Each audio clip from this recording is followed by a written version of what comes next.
La deuxième phase, c'est dans l'astral. La signification du drapeau du Cameroun dans le plan astral. Est-ce que vous comprenez? Et on va même vous expliquer pourquoi les Allemands, je dis bien les Allemands, avant les Français, avant les Anglais, sont venus c'est-à-dire au Cameroun, pour coloniser le Cameroun. On va vous expliquer pourquoi. Donc ici, la dimension astrale, c'est la phase 2. Genèse, chapitre 1, verset 11. Puis Dieu dit, deux points, que la terre produise de la verdure. La verdure.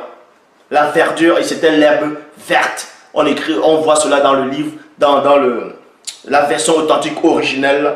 Donc, de l'herbe portant de la semence, des arbres fruitiers, donnant du fruit selon son espèce, ayant en eux leur semence sur la terre, et cela fut ainsi. Donc ici, premièrement, on va créer Loba, créateur unique, va manifester par la manifestation de sa volonté, va dans le coin, c'est-à-dire, au départ, il n'y avait pas d'autres nations. Au tout départ de la création, il n'y avait pas ce que vous appelez les continents de l'Amérique, l'Europe, l'Asie, l'Océanie, ainsi de suite. C'était un seul continent. C'était Mouniele. C'était le Mouniele. C'était ça le mot continent. Parce que le mot, quand on dit continent, là, je parle cela en français, l'Afrique, ça ne s'appelait pas Afrique. Là, en Afrique, on ne disait pas Afrique. C'était Wassé. On dit Wassé, c'est le vrai nom. Et maintenant, le continent africain, donc on prononce ça dans la langue originelle Mouniele. Vous voyez? Le continent, en gros, c'est Mouniele, le continent. Donc ici, avant que l'homme ne soit, avant que les animaux n'apparaissent dans le visible sur la terre, Loba, le créateur unique, a fait d'abord, bon, nous savons qu'il a fait tout à base de l'eau primitive. Mais ici, dans Genèse 1:11, on vous dit que Dieu dit que la terre produise de la verdure, le vert, l'emblème du Cameroun, le vert d'abord, qui va symboliser les feuilles, la feuille, donc les arbres, la verdure, ainsi de suite. Et là, c'était la paix, vu que le péché n'était pas ici dans le visible. C'était la paix. L'homme n'était pas encore là, les animaux n'étaient pas encore là, c'était la paix, ici. C'est pour cela qu'on vous dit, dans Marc, là c'est dans l'astral, et vous allez comprendre que ce vers-là, c'était un vers conscient. C'était, puisque c'est l'astral, vous allez voir que c'était conscient déjà. C'était une forme de vie, une existence qui avait l'être et le mouvement. Donc, dans Marc, chapitre 8, au verset 23 à 24, il est dit, Christ, donc qui est Dieu qui savait, en même temps Koudoumane, le vrai nom de Christ et non Jésus-Christ, mais le vrai nom de Christ c'est Koudoumane Moula, donc aussi Dieu qui savait. Donc, dans Marc 8, verset 23 à 24, il est dit, Christ prend plutôt l'aveugle par la main et le conduit en dehors du village. Point. Il met de la salive sur les yeux de l'homme.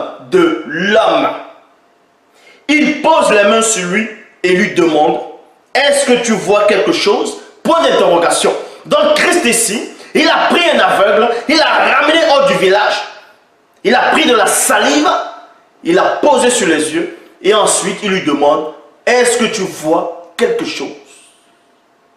Là nous sommes toujours dans la phase 2 par rapport à l'astral dans le verre. L'aveugle regarda et répondit, j'aperçois des hommes. J'aperçois des hommes, virgule, mais je les vois comme les arbres qui marchent. Il y a point. Donc, cet homme-là, cet aveugle, quand ses yeux ont été ouverts, bon, moyennement, pour lui dire qu'il aperçoit des hommes.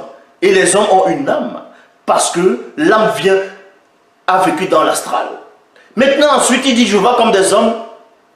Il voit des hommes, mais maintenant, il voit comme des arbres. Et on sait que les arbres portent des feuilles vertes au début de la création. Maintenant, vous allez me dire qu'il y avait aussi des arbres qui portent des feuilles jaunes, qui portent en fonction des arbres. Mais ici, c'était la verdure, c'était vert. Pour symboliser toujours la couleur du vert ici. Là. Donc derrière le vert, derrière ce vert que vous voyez là, le vert, cette couleur-là, elle n'est pas juste comme ça. Quand vous voyez la verdure dehors, la faune et la flore, vous voyez en Afrique, dans Awasé, il y a beaucoup de forêts. Elle est intense, elle est dense en même temps. Elle est mystérieuse. Mais derrière la forêt, il y a des entités. C'est ce qu'on essaie de vous montrer ici. Que le Cameroun n'a pas choisi, en tout cas, quand on dit choisi, l'emblème du Cameroun, le drapeau du Cameroun vert, rouge, jaune avec l'étoile au milieu, ce n'est pas un hasard. C'est quelque chose qui a déjà été établi au début de la création. C'est quelque chose qui a été établi au début de la création. Je ne dis pas qu'il n'y a pas d'autres pays qui portent aussi le vert, ainsi de suite, mais le Cameroun, en tout cas cette terre-là, actuelle, est le premier endroit où il y a eu de la vie. Je le dis. J'avais fait une vidéo à l'époque, ça date, où je disais que le jardin d'Éden se trouvait, parce qu'il y avait une carte de l'Afrique à l'époque, on prenait l'Éthiopie, on écrivait l'Éthiopie, au milieu même de l'endroit actuel du Cameroun. Et c'est là que je disais que le premier homme est venu à cet endroit. Mais quand on voit les récentes cartes, on voit que l'Éthiopie est plus en haut et le Cameroun est toujours au centre. Donc c'est toujours à ce centre-là que l'homme a été fait. Ici, la vie a commencé dans l'Afrique. Tout le monde le sait. En tout cas, la plupart le savent. La plupart le savent. Mais où en Afrique? Où en Afrique? Ça a commencé où en Afrique? C'est au centre. C'est dans ce qu'on appelle l'Afrique centrale. C'est Moutonga. C'est à cet endroit. Mais où précisément? Parce qu'en Afrique centrale, il y a beaucoup de pays à l'heure actuelle, ce qu'on appelle des pays. Mais on sait que c'est une seule et même terre. Mais on va donc localiser.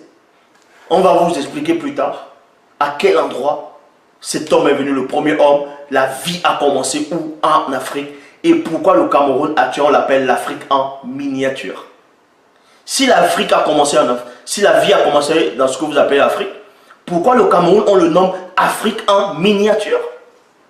Pour cela, toujours dans l'astral, vous devez comprendre ici que derrière le vert, l'emblème du Cameroun, le vert qui commence par le vert, c'est la paix, c'est la forêt. Et derrière la forêt, il y a des êtres vivants. Il y a des entités. Il y a des entités derrière. Il y a une force. Il y a des entités mystérieuses. C'est pour cela ici, maintenant on va dans le rouge. Par rapport, je dis bien, à l'astral. On va dans le rouge. Lévitique, chapitre 17, au verset 14. Car l'âme c'est quoi? L'âme vit dans l'astral. Pour ceux qui ne savent pas. Ici on est dans l'astral. Car l'âme de toute sorte de chair est son sang. Le sang a quelle couleur? Le sang est rouge. Par l'âme qui est en lui. Voyez? Donc derrière le symbole du rouge, on va dire c'est le sang versé pendant la décolonisation. Et on appelle ça, je crois, la guerre de Maquis, tout ça là. Donc, le sang versé là va symboliser l'âme. Va symboliser l'âme. Qui, ici, dans Lévitique, on dit le sang, et en même temps c'est l'âme, ainsi de suite. Je dis bien dans les Bibles actuelles classiques en même temps. Donc, ça symbolise ici cette âme-là. Et le jaune maintenant va symboliser quoi dans l'astral? Genèse chapitre 1 au verset 6. Genèse chapitre 1 au verset 16. Il est dit, Dieu fit les deux principales sources de lumière, la grande virgule, le soleil, virgule, pour présider au jour. Ici, le soleil a été créé dans l'astral. Parce que le soleil est venu, l'homme n'était pas encore. Oui, selon la Bible actuelle classique, le soleil, les étoiles, la lune a été manifesté, l'homme n'existait pas encore. Est-ce que vous comprenez? Donc, c'était l'astral. Donc, il n'y avait pas encore la chute. Et le soleil ici, on va le représenter jaune. Vous voyez, vert ou jaune maintenant, c'est le jaune.